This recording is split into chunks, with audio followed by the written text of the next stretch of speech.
কথা বলেন না কেন? দুনিয়া কারে থাকতে দিছে বেটা? সাদ্দাত কই? নমরুদ কই? ফেরাউন কই? কারুন কই? পৃথিবীর জালেমরা কই? সম্পদের লুভিরা কই? দুনিয়াদাররা কই? বলো মিয়া, বলো কোন? কেউ টিকছে দুনিয়া? কেউ টিকছে? আমরা কিতাবে পড়ছি ভারতের দিল্লির এক বাদশা ছিল শের শাহ।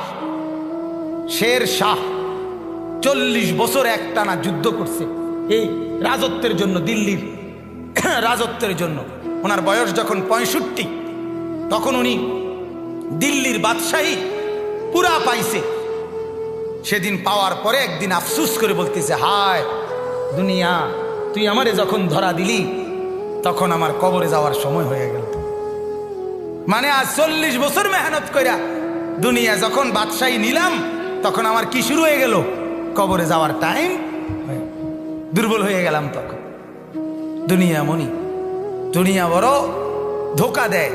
সব গুছাইয়া দুনিয়ারে সাজাইবার পরেও, সব ক্লিয়ার হবার পরেও, বাড়ি দাড়ি বিল্ডিং টিল্ডিং এর কাম সব গুছাইয়া সারলে আমার বড় ভাইয়ের বিবি, আমার বড় ভাই আলহাজ হযরত মাওলানা মাহবুবুর রহমান আশরাফি, তার বিবি আমার বড় ভাবি, মায়ের মতো যিনি আমগরে আদর করছিলেন, নতুন বিল্ডিং করছে, অনেক কষ্ট করে কোনো রকমের রুমডি ঠিকঠাক করে উঠছে।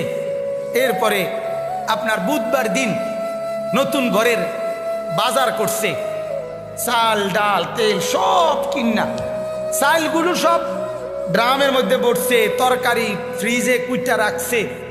বৃহস্পতিবার দিন স্ট্রোক করছে, শুক্রবার দিন জুমার নামাজের সময় কবরে চলে গেছে।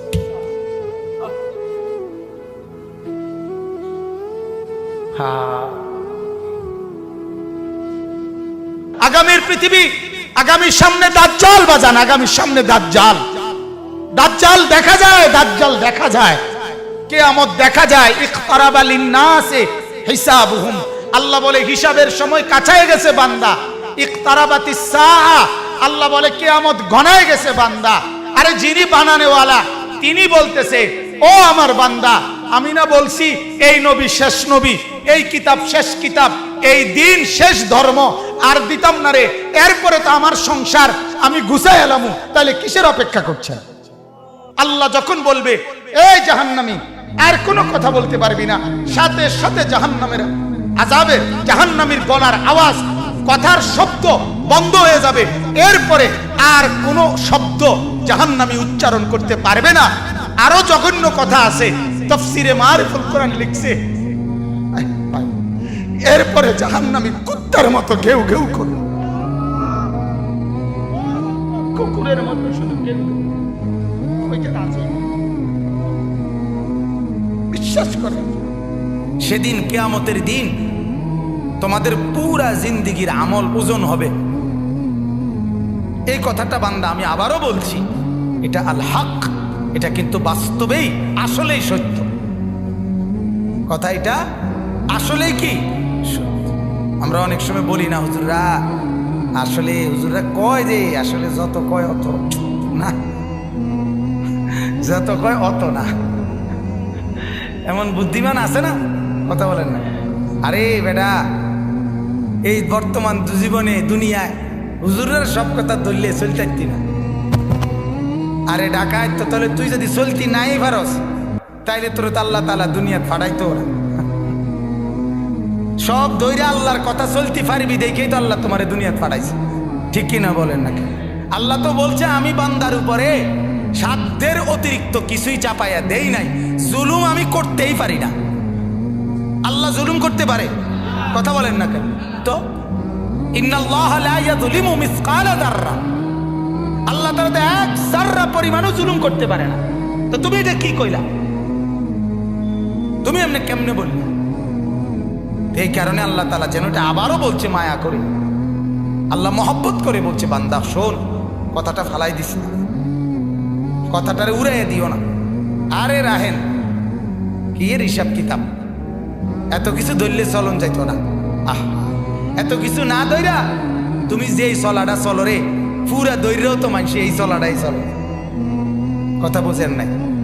আল্লাহকে পুরা বাদ দিয়া, নামাজ রোজা বাদ দিয়া যা কামাই করো, শেষ পর্যন্ত ভাত যে দূর খাও, যে বেড়া আল্লাহকে রাজি করে সেজদা করে ভাত খায়, ওই বেড়াও এর দূরে খায়, মানে পেট বরণ পর্যন্ত। কথা বোঝেন নাই? আমি পেট বরণ পর্যন্ত খানা খায়। আর পেট ভরা এটা এমন একটা সুন্দর সিস্টেম আল্লাহ তাআলা বানাইছে, এটা ডাল দিয়ে খানা শুরু করলো, কিছুক্ষণের মধ্যে পেটে জানায়া দেয় আল্লাহ একদোনা ভরে গেছে। গোস্ত দিয়ে খাইতে বইলো, বেটা কিছুক্ষণ পরেই জানায়া দেয় দোস্ত আর লাগবে না, হাত দিয়ে লাও। আবু তালেবকে কি পরিমাণ চেষ্টা করছে বলেন, শেষ মুহূর্ত পর্যন্ত চোখের পানি ফেলে বলছে চাচা, চাচা কালেমা পড়েন চাচা। 38 বছর, 12 বছর থেকে নবীজির বয়স যখন 50, তখন আবু তালেব ইন্তেকাল করছে। 12 বছর বয়সে আব্দুল মুত্তালিব নবীজির দাদা নবীজিকে আবু তালেবের হাতে তুলে দিয়েছে, বলছে আমার এই নাতি মুহাম্মদ, তার বাবা নাই, তোমার হাতে তুলে দিয়ে গেলাম, তুমি মৃত্যু পর্যন্ত তারে আশ্রয় দিও, পাহারা দিও, তার অভিভাবক হিসাবে থাইকো। বাপে মানে দাদা, নবীজির দাদা বলে গেছিল। সেই 12 বছর বয়স থেকে 38 বছর একটানা, মানে 50, নবীজির বয়স যখন 50, তখন আবু তালেব ইন্তেকাল করছে। 38টা বছর একটানা যে নবীজির পাশে ছিল, আল্লাহ নবী সাল্লাল্লাহু আলাইহি সাল্লামের কি পরিমাণ খেদমত করছে, এই লোক সেবা করছে, আশ্রয় দিছে, অভিভাবক হিসাবে পাহারাদারি দিছে, নজরদারি রাখছে। মক্কার কুরাইশরা চূড়ান্ত ভাবে রাসূলুল্লাহ সাল্লাল্লাহু আলাইহি সাল্লামকে চূড়ান্ত ভাবে কোনোদিন হত্যা করার সিদ্ধান্ত আবু তালেব থাকাকালীন নিতে পারে নাই। শুধু আবু তালেবের প্রভাব প্রতিপত্তির কারণে, আবু তালেব বড় নেতা ছিল এই কারণে, কিন্তু রাসূলুল্লাহ সাল্লাল্লাহু আলাইহি সাল্লাম সেই চাচার বিনিময়ে এই পরিমাণ চেষ্টা করছে যে চাচা আজ এতটা বছর আপনি আমার পাশে, আপনি কালেমাটা পড়েন চাচা। আবু তালেব বলছে না ভাতিজা, বংশের মুখে চুনকালি মাখতে পারুন না, বংশের কাছে বেইজ্জতি হব, সমাজের কাছে ঘৃণিত হয়ে যাব, আমার নেতৃত্ব থাকবে না, মৃত্যুর পরেও আমি স্মরণীয় নেতা হতে চাই, মৃত্যুর পরেও, অর্থাৎ কুরাইশের নেতাই থাকতে চাই। নাউজুবিল্লাহ। আল্লাহ নবী সাল্লাল্লাহু আলাইহি সাল্লাম তখন বলছে চাচা এক কাজ করেন, তাইলে কানে কানে বলেন, কানে কানে কালেমাটা কানে কানে শুনান, আমি কসম করছি আমি হায়াত থাকাকালীন জগতের কাউরে কোনোদিন বলবো না আপনি যে ঈমান আনছেন, শুধু হাসরের মাঠে আমার আল্লাহর সামনে সাক্ষী দেব আমার চাচা ঈমানদার ছিলেন। এদ্দুর সুযোগ দেন, এদ্দুর সুযোগ। আবু তালেব বলছে না ভাতিজা, জানাজানি হয়ে যাবে, গোপনে বললেও জানাজানি হয়ে যাবে, বলবো না। সর্বশেষ আল্লাহ নবী সাল্লাল্লাহু আলাইহি সাল্লাম অঝরে চোখের পানি ছেড়ে দিছে, কাঁদতে কাঁদতে বলছেন চাচা আপনি যদি ঈমান হারা হয়ে কবরে যান, আপনার কবরে আযাব হবে, আপনার জাহান্নামে আযাব হবে, আর আমি ভাতিজা মুহাম্মদ সেটা কেমনে সহ্য করুম চাচা? আপনি আগুনে জ্বলবেন, আমি এটা মেনে নেব কেমনে, মনটারে বুঝাই কেমনে চাচা? এই জন্য না এত বেশি আহাজারি করতেছি চাচা, আপনি পড়েন না কালেমা। আবু তালেব তখন বলছে আন্নারু খায়রুম মিনাল আর। নাউজুবিল্লাহ।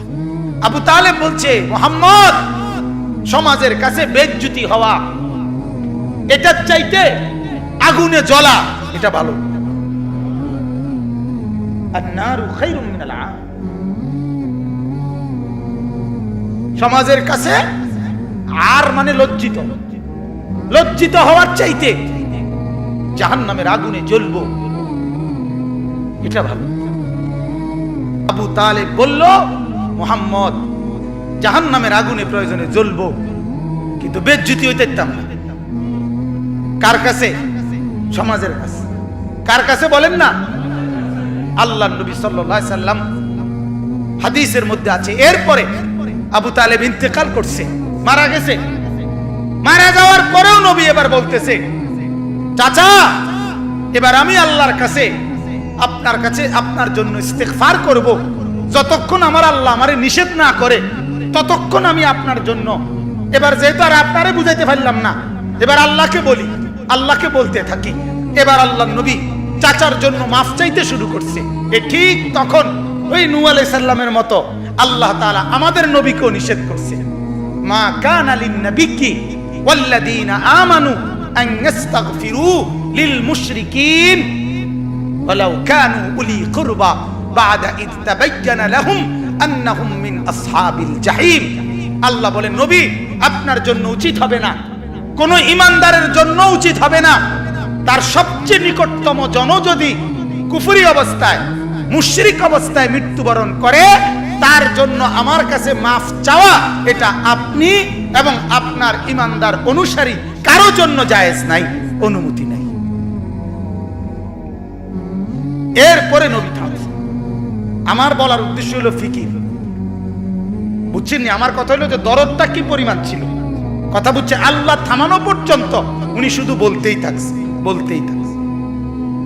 হাদিসের মধ্যে আছে, বাপ আল্লাহর নবী বলছে, যখনই জমিনে কোনো বান্দা নাফরমানি করে তখন ওই জমিনের ওই বান্দার পায়ের নিচের মাটিটা, জমিনটা আল্লাহর কাছে আবেদন করে, আল্লাহ আল্লাহ আমার একটু সুযোগ দাও,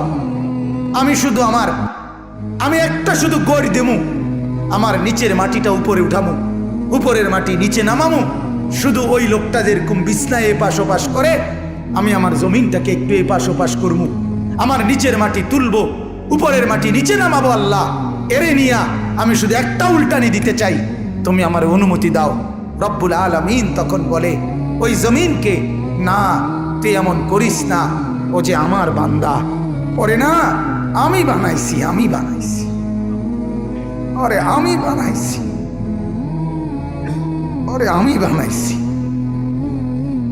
এই জমিন আমি কায়নাত আমার হুকুম দিয়ে বানাইছি, আর ওরে আমি হাত দিয়ে বানাইছি, আমার হাতে বানাইছি, আর নাক আমি লাগাইছি, আর চোখ আমি লাগিয়েছি, আর কান আমি লাগিয়েছি, আর হাত আমি লাগাইছি। আরে আমি সেই মাওলা, যে মাওলা কুন বললে ফায়াকুন, যে মাওলা ভ বললে হয়ে যায়। ওরে বানাইতে এভাবে করি নাই, 9 মাস পরে আর মায়ের পেটে রাইখা আমি নিজের হাতে ড্রয়িং করছি, নিজের হাতে। একবার নাক লাগাইয়া 100 বার দেখছি, ঠিক মতো হয়েছিনি। একবার চোখ লাগাইয়া কুঠিবার দেখছি, ঠিক মতো হয়েছিনি। এইভাবে 9 মাস আমি তারে যত্ন করে সাজিয়ে, সুম্মা আনশানাহু খালকান আখার, আমি তারে এক মানুষ বানিয়ে এরপরে মায়ের পেট থেকে আমি বের করেছি। যাকে আমি এত যত্ন করে বানাইছি রে, তারে এত অল্পতে কেমনে মেরে ফেলি? না তুই একটু ক্ষান্ত হ, দেখি না ও তওবা করে কিনা, ও ফিরে আসে কিনা, দেখি না। পাকিস্তানের হযরত মাওলানা সৈয়দ আব্দুল মজিদ নদীম সাহেব রহমতুল্লাহ আলাইহি বলতেন যে এক ভেগে যাওয়া সন্তান মাকে ত্যাগ করে, বাবাকে ত্যাগ করে যেই সন্তান চলে গেছিল, 4 বছর পরে 10 বছর পরে 10 বছর পরে সেই সন্তান যদি মার কাছে ফিরে আসে আর চোখের পানি ছেড়ে দিয়া বলে, মা মাফ করে দাও, আমি ভুল করে ফেলছি, সৈয়দ আব্দুল মজিদ নদীম সাহেব বলতেন যে ওই মা ওই সন্তানকে মাফ করতে যদ্দূর দেরি করবে, 90 বছরের ভেগে যাওয়া বান্দা আল্লাহর নাফরমানি করার পরেও 90 বছর পরে যদি একত্রে একদিন এক রাত গভীরে আল্লাহর কাছে চোখের পানি একবার ছেড়ে দেয়, আল্লাহ তাআলা ওই মার আগে রব্বুল আলামিন তাকে মাফ করে দিন। এমন যিনি, তার নাম আল্লাহ।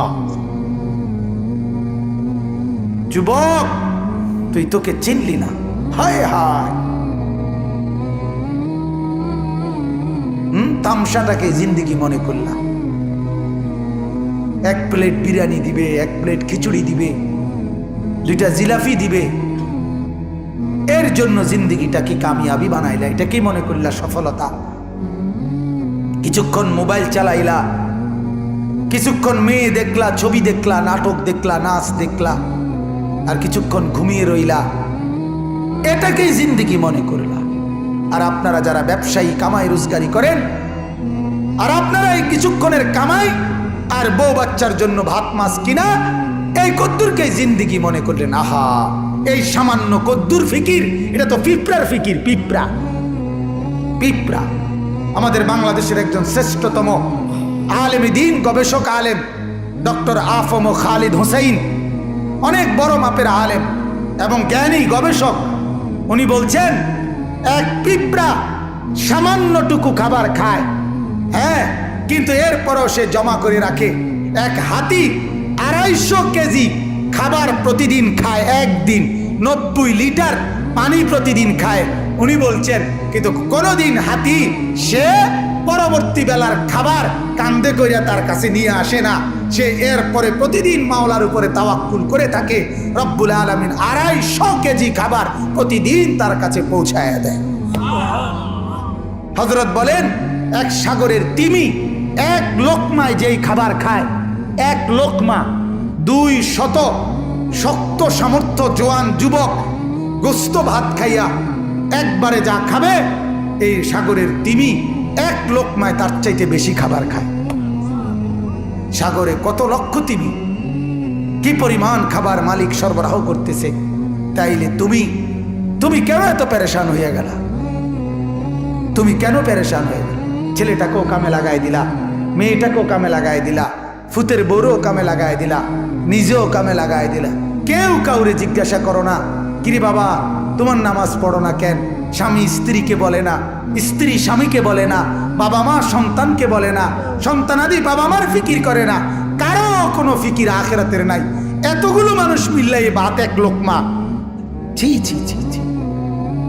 অথচ রব্বুল আলামিন যেটা বললেন যে আমি একমাত্র মুখাপেক্ষী, আমার কাছে সবকিছু মজুদ আছে।